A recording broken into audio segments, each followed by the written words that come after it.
Now look, that damn cowboy is president of the United States.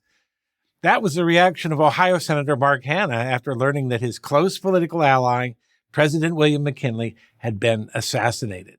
That damn cowboy was Theodore Roosevelt. Roosevelt had literally been a cowboy. He'd also been a war hero, politician, historian, explorer, big game hunter, ornithologist, and serious amateur boxer. And that's not even a complete list.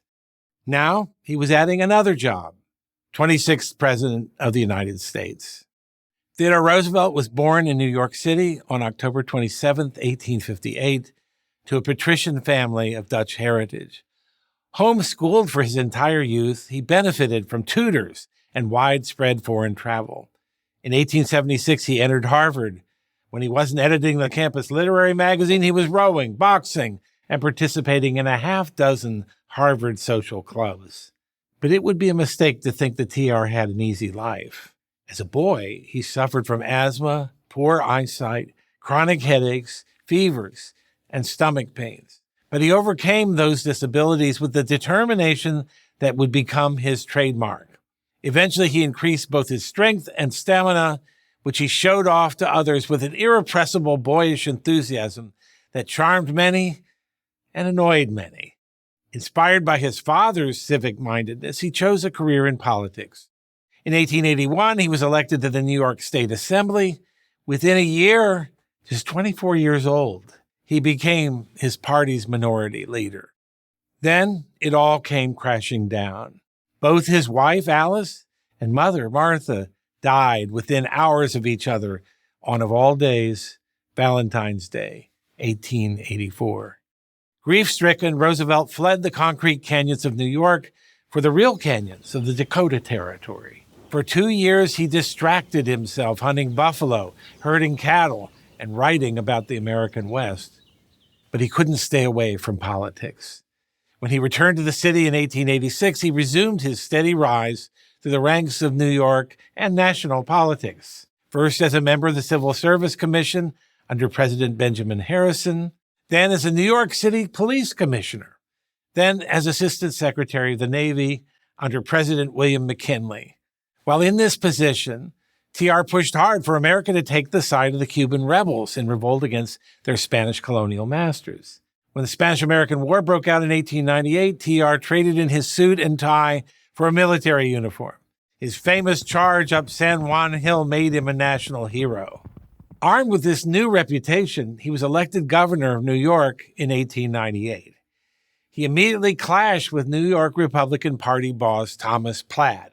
So anxious was Platt to get the independent-minded governor out of New York politics that he arranged for Roosevelt to become McKinley's running mate in the 1900 presidential election. As vice president, Roosevelt nearly went crazy from boredom. McKinley, like most chief executives, gave his vice president almost nothing to do. And then, on September 6, 1901, McKinley was shot by a mentally disturbed anarchist in Buffalo, New York. 8 days later, he succumbed to his wounds. Theodore Roosevelt, the cowboy, was now president. At 42, the youngest man to ever occupy the office. While he promised to fulfill McKinley's agenda, and for the most part he did, Roosevelt was his own man with his own distinctive governing philosophy. TR believed the president should set the legislative agenda for Congress, not the other way around, which had been the norm for most of American history. He was also not particularly deferential to the Constitution, which limits executive power.